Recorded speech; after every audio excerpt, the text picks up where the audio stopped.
वर्तेतात्मैव शत्रुवत् जितात्मनः प्रशान्तस्य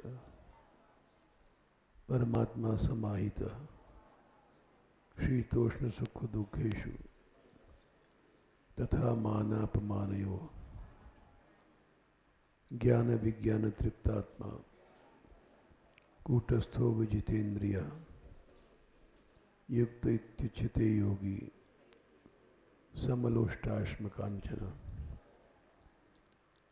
सुरिन्मितारुदासीन मध्यस्थ द्वेष्य बंधिषु साध्विष्यपि च पापेषु समबुद्धिर्विशिष्यते योगी युञ्जीत सततम् आत्मानं रसे स्थितः एकाकी यत चित्तात्मा निराशीर परिग्रह शुचौ देशे प्रतिष्ठाप्य स्थिरमासनमात्मनः नात्युच्छ्रितं नाति नीचम चैलाजिनकुशोत्तरम तत्रैकाग्रं मनः कृत्वा यथचितेन्द्रियक्रियः उपविश्यासने युञ्ज्यात् योगम आत्मशुद्धये समं काय शिरोग्रीवं धारयन्नचलं स्थिरः संप्रेक्ष्य नासिकाग्रं स्वं दिशश्चानवलोकयन् प्रशांतात्मा विगतभीर ब्रह्मचारी व्रते स्थितः मनः संयम्यमच्चित्तो युक्त आसीत् मत्परः युञ्जन्नेवं सदात्मानं योगी नियतमानसः शांतिं निर्वाण परमां मत्संस्थामधिगच्छति नात्यतृष्णतस्तु योगोऽस्ति न चैकान्तमनुष्णतः न चाति स्वप्नशीलस्य जागृतो नैव चार्जुन युक्ताहार विहारस्य युक्तचेष्टस्य कर्मसु युक्तस्वप्नावबोधस्य योगो भवति दुःखः यदा विनीतं चित्तम् आत्मन्येवावतिष्ठते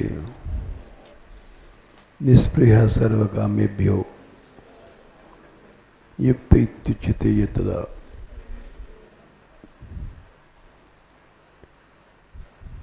इस श्लोक में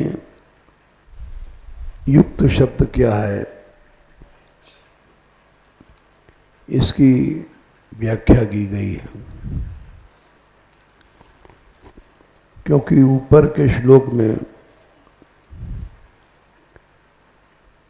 5 बार 4 बार युक्त शब्द आया है। युक्ताहार विहारस्य, युक्त आहार, युक्त विहार, युक्त चेष्टा, युक्त सोना, युक्त जागना, इस तरह से ये 5 चीजें युक्त हैं। तो योग तुम्हारा आत्यंतिक दुख मिटा देगा। अगर युक्त नहीं रहा, अयुक्त रहा, तो दुख को नहीं मिटाएगा और तुम्हारा लक्ष्य नहीं मिलेगा।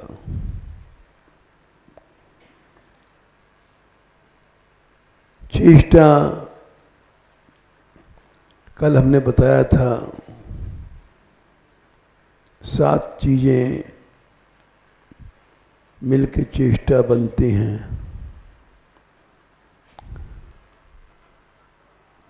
आकारम आकारैरिंगितैर्गत्या चेष्टया भाषितेन च नेत्र वक्त्र विकारैश्य लक्ष्यतेऽन्तर्गतं मनः। आकार, तुम्हारा कैसा शरीर है, बनावट है, इंगित कैसे इशारे हैं, गति कैसी चाल है,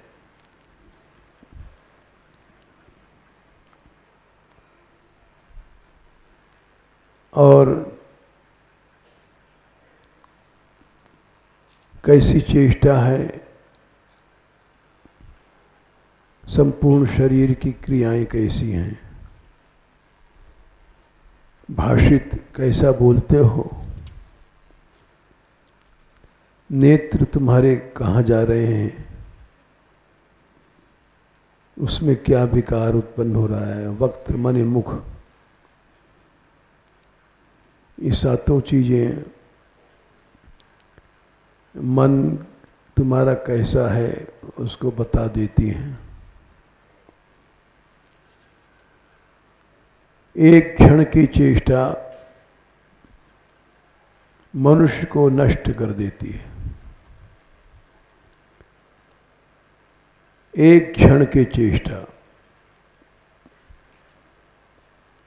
एक जरा सी भूल जीवन को विनाश कर देती है।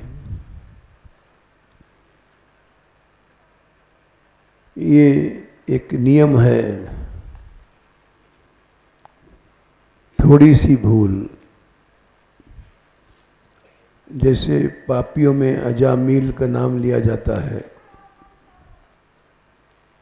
बहुत बड़ा पापी था,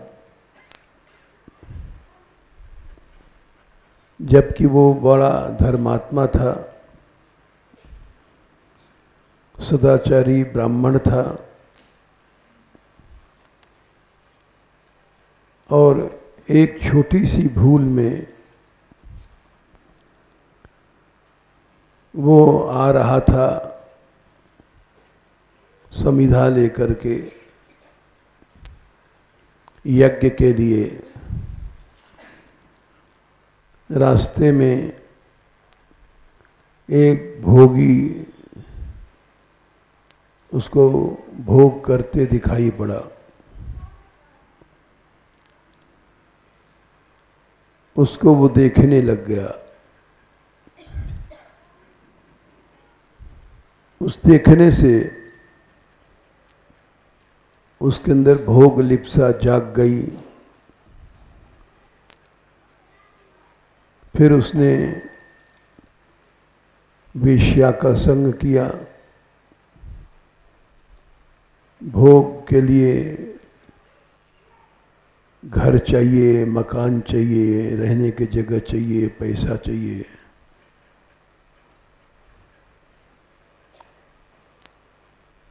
तब जाकर के मनुष्य स्त्री संग कर सकता है। लोग कहते हैं हाथी बांधना आसान है, स्त्री बांधना कठिन है। हाथी को तो पत्ता डाल दो, खा लेगा, पशु है। तुमसे ये नहीं मांगेगा कि गुड़ नहीं है, साग नहीं है, दाल नहीं है। स्त्री तो सब चीजें मांगेगी। टेलीविज़न नहीं है, फ्रीज नहीं है, मीठा नहीं है, बुरा नहीं है, आभूषण नहीं है, कपड़े नहीं हैं। एक बहुत बड़ी लिस्ट जिसको सारा जीवन मनुष्य पूरा करता रहता है और पूरा हो नहीं पाता।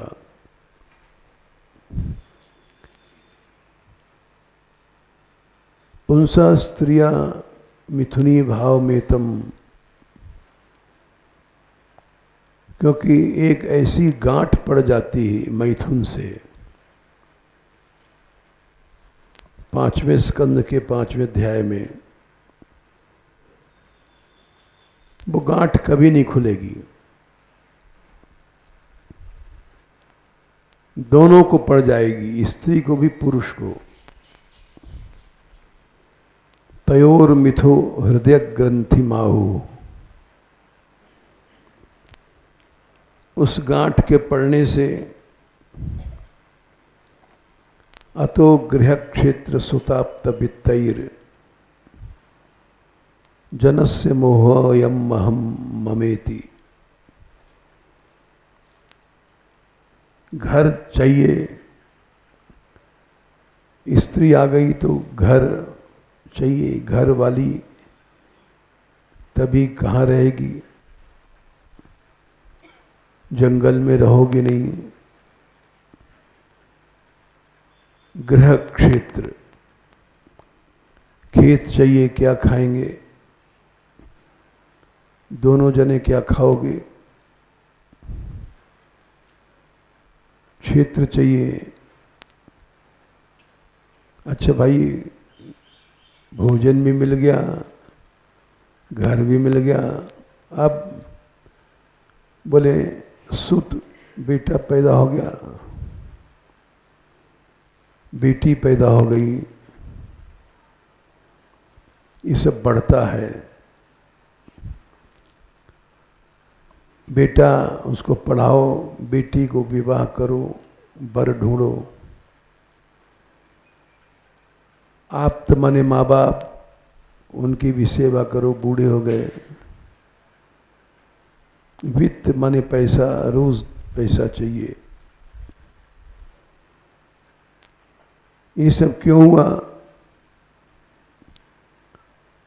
वो मैथुनी भाव, तुमने जो थोड़े देर के लिए उससे गांठ पड़ गई, उस गांठ को खुली भी नहीं, और उस गांठ में इतनी ज़रूरतें बढ़ गईं कि सारे जीवन कमाते रहो, कुछ नहीं होगा। अतो गृह क्षेत्र सुताप्त वित्तैर जनस्य मोहो यम ममेति। अहंता और ममता, ये दो बेटा बेटी हैं। विवाह के बाद बच्चा पैदा होता है, सबसे पहले अहंता नाम की लड़की पैदा भई, ममता नाम का भी लड़की। जितना तुम भोगोगे उतनी अहंता ममता बढ़ती जाती है। ये दो गांठें और पैदा हो जाएंगी जो किसी भी जीवन में नहीं मिटेंगी। भगवान की कृपा हो जाए, भक्ति आ जाए तो शायद अहंता घट जाए, ममता घट जाए, लेकिन घटती नहीं, बढ़ती रहती है। संसार में जितने लोग हैं ग्रस्त, उनको देख सकते हो। बुढ़े हो गए, मरने के किनारे पहुंच गए, अहंता और ममता बढ़ती रहती है, अशांति बढ़ती रहती है। क्योंकि सुत बेटा बेटी, ये सब परिवार बढ़ता है तो इनके भी तो परिवार बढ़ेंगे, इनकी भी अहंता बढ़ेगी, इनकी भी ममता बढ़ेगी। कोई भी जीव अपनी अहंता ममता को पूरा नहीं कर सकता। बेटा बेटी की अहंता ममता को पूरा कैसे कर पाएगा? इसलिए ये सब क्या था? मैथुन का दंड था, भोग का दंड था। और प्रहलाद जी ने एक और बात कही है बड़ी अच्छी कि ये सब चीजें तो बढ़ती हैं मैथुन क्रिया से। सबसे बड़ा नुकसान होता है जीव निर्भय नहीं होता, हमेशा काल से डरता रहेगा। क्योंकि ये जो काम वृत्ति है ये जीव के अंदर भय पैदा करती रहती है सूक्ष्म रूप से, निर्भय नहीं रह सकता। प्रहलाद जी ने कहा है 7वें स्कंद में 9वें अध्याय में, यही यथई ही कामुष्मिक काम लंपटः। ऐहिक माने इस संसार का भोग, आमुष्मिक माने मरने के बाद परलोक का भोग। इन कामनाओं को जो लंपट है, भोगी है, वो सदा चिंता करता है। सुतेषु दारेषु धनेषु चिंतयन्। पैसा नहीं है, ये समस्याएं दिन रात बढ़ती रहती हैं।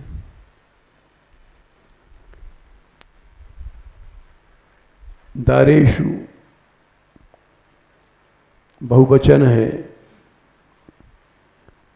धन परिवार में चिंता करता रहता है।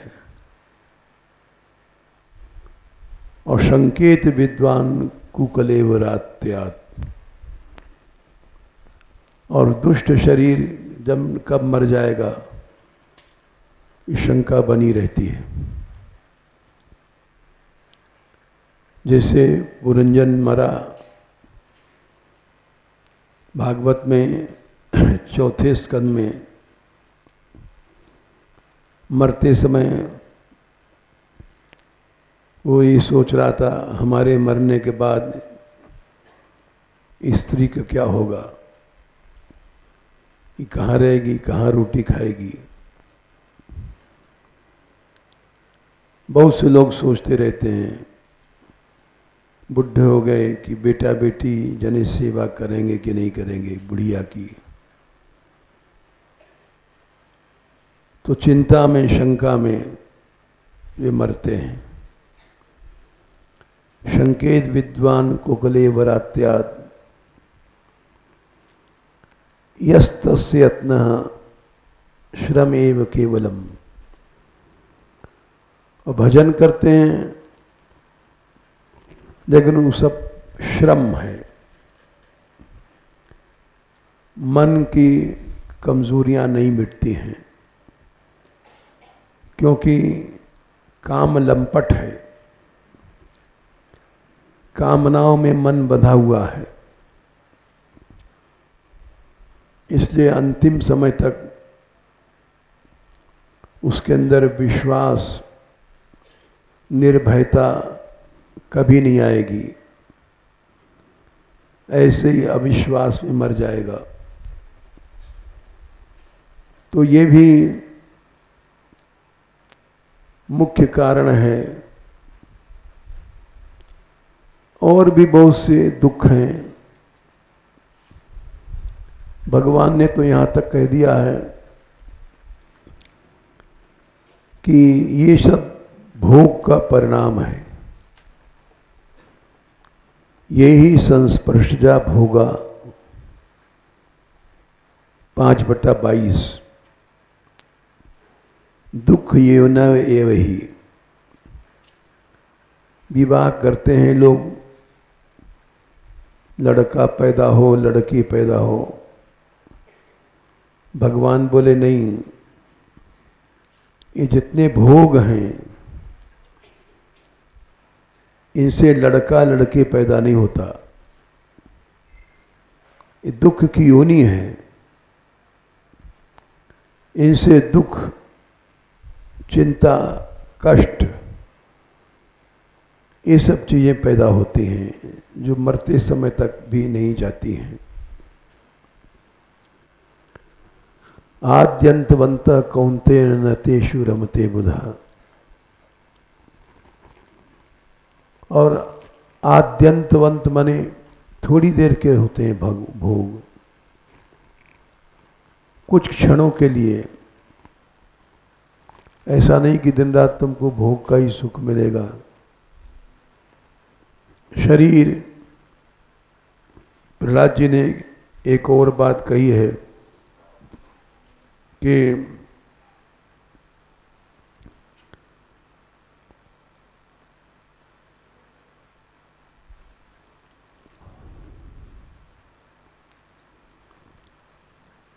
शरीर दिन पर दिन घट रहा है, कमजोर हो रहा है, मृत्यु के किनारे जा रहा है और कामनाएं बढ़ती रहती हैं। प्यास भोग की बढ़ती रहती है और शरीर घटता रहता है। उल्टी बात है। जब प्यास बढ़ रही है तो पानी भी बढ़ना चाहिए, तृप्ति बढ़ जाए। लेकिन जितना तुम भोगोगे उतनी प्यास बढ़ जाती है, संस्कार बढ़ जाते हैं और निर्विद्येत विद्वान होकर के भी